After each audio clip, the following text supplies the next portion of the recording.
What's up, guys? Don here. I want to talk about a testimonial from a student of mine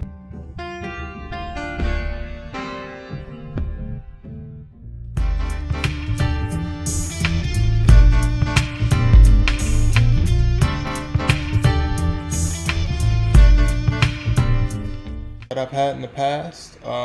She's also my girlfriend, but I actually did show her how to close some deals. And kind of like when we first met, I was in the beginning of my real estate journey, and I told her that if she wasn't gonna help me with what I'm doing, then I couldn't be with her. So she really started helping me a little bit, and um, I showed her how to close some deals. So just go ahead and tell us about, I guess, how you found your deal, what state it was in, what kind of seller it was. Yeah, go ahead and talk about it a little bit.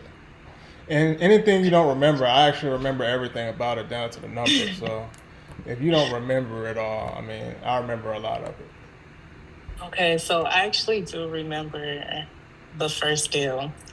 And it's odd because I remember it because of how their reaction was to me at first. But my first deal I found on Craigslist. It was an older guy. It was him and his brother who had owned these houses. They also had a car wash as well. Yeah. So they had two houses in Omaha, Nebraska. What was they asking for? Do you remember? I don't remember what they were asking for. I think it was 90, 80 or 90. I guess I don't remember those numbers. I just remember what we made. Because the thing was, on Craigslist, they only had one of the houses listed. But Right. once I spoke to them on the phone, they ended up explaining how they had two houses. So what had happened was we had ended up negotiating a price for both of the houses. Yeah. We also wanted the car wash, but we couldn't agree on a price for the car wash. So we didn't get the car wash. We just got the two houses. Yeah. And honestly, with that deal, I was nervous with that deal because one of the brothers was like really aggressive. I remember him like wanting to sue me. Like I remember that, like, just the threat of Yeah, being he sued. knew about wholesaling, and he wasn't really cool with it, but I ended up getting on the phone with him and explaining, that he would still get his money, and we'll make a small profit, but we'll make sure we perform and close. Mm-hmm. So I definitely remember that situation. But how much did you pay for this lead? We didn't pay Hey, nothing. Free. nothing for this lead. Literally, wholesaling was really like booming at this point, and on Craigslist, it was like so many deals on Craigslist. Now Yeah. you might not be able to find. The market's not You'll like be that lucky now. to find a deal on Craigslist. Yeah. But then it was so many deals on Craigslist. So even with that deal, we ended up closing that deal through a realtor. Her name was Sarah. Crazy how I still remember She her was name. the buyer too, and But the realtor, right? yes, so Sarah was the realtor, and she also had a buyer for the two properties. Yeah. That deal closed in like maybe that deal closed pretty fast. Like, Yeah, it's pretty fast. I say think it was within about 20, 25 days.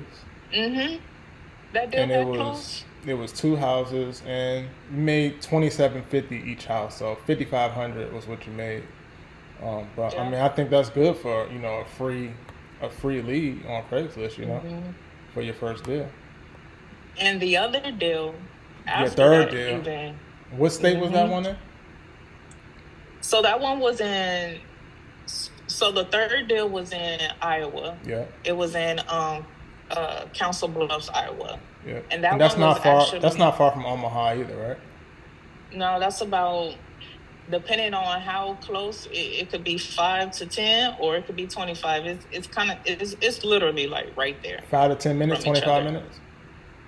Okay. Because Council Bluffs is pretty much right over the bridge. Right. So once you get to the bridge, you're in Council Bluffs. Yep. Okay. But yeah, so this deal was in Council Bluffs. It was actually a bankruptcy lead. It was a guy and his wife. They were going through a bankruptcy. Yeah, I remember. This one had been closed, I believe, in less than 20 days from when they were going to lose their house to bankruptcy. Yeah. And it's crazy because we actually almost got cut out that deal. Yeah, I Buyer. found the buyer. Yeah, I found the buyer on that deal on Facebook Marketplace. I think he was a professor at a college nearby, but he seemed kind of like, I wouldn't say racist, but he was a weirdo kind of. But we were supposed to make like 10 to 15K on the deal, but we ended up only making 5K on the deal because he was caring about how much we was making. So it was whatever. It was kind of the beginning of my career back then too, a little bit. So, but we got the deal closed and made $5,000. So, and that was a free deal too. Where'd you find that deal at? You remember? That one came from Zillow. So another free Zillow deal. And I Yep, want to that say one that came from Zillow. I've done a lot of Zillow deals myself in the past when I didn't have money for marketing too. So, and I think it still works in some markets. Like you definitely can find free deals on Zillow right now. Just got a cold call and Yeah. cold text them and see. But I wanted to mention that I feel like the thing that really saved us in that deal was our contracts. And when we said we will file A memorandum of contract. yeah, when we said we would find a memorandum, Yeah, when we said that, I feel like that's what really saved us in that deal. yeah, it did. Because they got scared, like, because I said I was going to put a lien on the property if you try to cut me out of it. Mind you, we did have the buyer meet with the seller too, and they kind of got cool. So, but we definitely got the deal closed. Me threatening the memorandum definitely helped us get that deal closed. And that's a tactic I will always use if someone's trying to cut me out of a deal. So for future deals as well. So that's just a good pointer to put out there. Even if you're not going to file it. I mean, I'm in another state, so it kind of would have been hard for me to file it. Or I could have got the title company to do it, but just saying that alone made them not try to go behind my back and close. So pretty much worked out. And then the fourth deal was in Tekamah, Nebraska. Oh, yeah. This deal also came from Craigslist. So the seller, Larry, he was an older man. He was pretty much ready to be a retired landlord. He had about 4 properties that he had gave to us to list for sale. The thing was, at that time, and we didn't really have a strong buyers list, and the area that it was in, it was so rural that it was like not too many people purchased homes in it. It was more like a renter's area, right? Yeah, so it was him and his wife. And I remember before I even got to marketing the deal, his wife was already ready to sue me. Yeah. And it's crazy because the reasoning of them wanting to sue us was because we pretty much didn't act on it in 24 hours to buy these houses. Yeah. This was in like a super rural area in Nebraska too.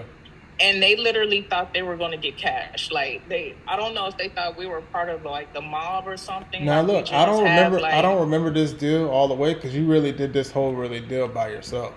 So it was, but it was a creative deal, right? It wasn't an assignment or anything, right? So after a while, the thing about this, I believe Larry, he really did just enjoy me as being someone to talk to on the phone. Yeah. And so over time, when I wasn't able to sell his houses, we were still working with each other on other things. So what had happened from this deal actually was I had got a finder's fee because he was willing to keep one of his properties, and and he was willing to just pay me to find someone to rent out the property for him. I remember. So I had posted it on Facebook, and like literally the next day, it was this lady and her boyfriend that was already looking. Yeah. So it was just like perfect timing. And like they literally had dropped a deposit like 2 days from when they went to go see the house, and they were literally in that house within that week. Yeah, I remember. But I don't remember how much you made off that. How much did you make off that? So I got 2,500 off of the finder's fee. That was pretty good. And now was there? Which in that deal, I do appreciate that that I did keep in contact with him over time, because like I said, a lot of the times we had conversations, it may not have always been about real estate. You know, he was a really talkative, friendly guy. You built that rapport with him. Yeah, And so we he built the liked your voice rapport. too, huh? Yeah. Yeah. And then so it came when he had got paid, you know, it came from the couple that was moving in. And he actually sent the deposit. So it was like, you know, I feel like it was only like that because I had built rapport with him. Now look, did you But find a tenant to rent out the property, or was it rent to own? it was rent to own. Rent to own. How much did they drop to give him? Because he gave you 2,500. Do you remember that? They dropped. I believe they dropped 75. 7,500. Okay. 7,500. And then was it later on where they moved out and he was asking you to find somebody else to move in that house, or was that a different house after that? It was a different house. Different house. Okay. That was and that house needed a lot of work, and it wasn't move-in ready like the house that we actually were able to do a deal on. Right. So that one was kind of, and like I said, like he was in the phase of being a retired landlord, so he wasn't trying to do repairs, nor was he trying to have someone, or nor was he trying to pay someone to do the repairs. So pretty much that it was nothing I could do with that property. So I had that one finder fee deal with him, and that was it. Okay. And so you did all this in like a month's time, huh? Like the first month of me showing you what wholesaling was, you had no idea what wholesaling was. None of that. I would say all four properties were locked up in the month, but closed in my first 2 months. Yeah. Oh, but you did lock up another property too. The first property you locked up didn't close, right? Remember? Which one? Remember the first property you locked up that didn't close? Oh, yes. Yeah, I do. What happened with that one? Just talk about it real quick. That one actually was supposed to be a good deal, but he had like code violations. We had a buyer and everything for it. Yeah, he had code violations, and the code I can't remember particularly. Basically, what code violations I remember. Do you remember? The house was supposed to be bulldozed down. Like they were bulldozing the house. It was too late for him to pay it off or something like that. Yeah, it was supposed to be demolished. Yeah, they were gonna do a demo on it. Yeah, so I forgot about that. I just thought about that. I really did forget about that. Yeah, I had just thought about that when we was talking about it. I'm like, okay, she did 4 deals in 1 month, but she had to have a deal that didn't go through. And it was that one. It was the first one you got. And that's crazy. Yeah, that would have been a smoking deal too. I think you was gonna make like $15,000 on that, right? And it was so crazy because we had the buyer lined up. Everything was like ready to go. Yep. So yeah.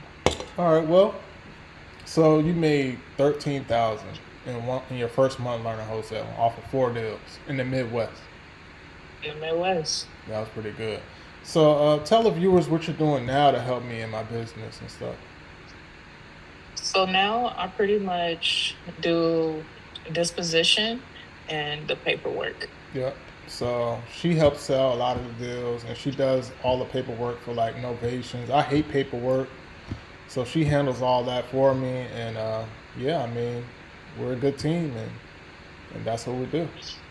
Yeah. Get deals done. Yeah, I do the selling and all the long contract, novation, paperwork. Yeah. But okay, guys. So now I got a lot of students, so I don't have mentorship open right now. But it'll be coming back up soon, and I'll be getting some more students and helping them close more deals. But this pretty much ends this video, guys. See you. Great. See ya. Bye. Acquisitions to dispositions.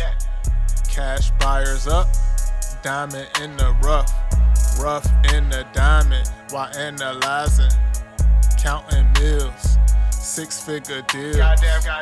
Dreamed at 17, 21, built a team. Evaluation 2.2, family hating too. C rounds for under.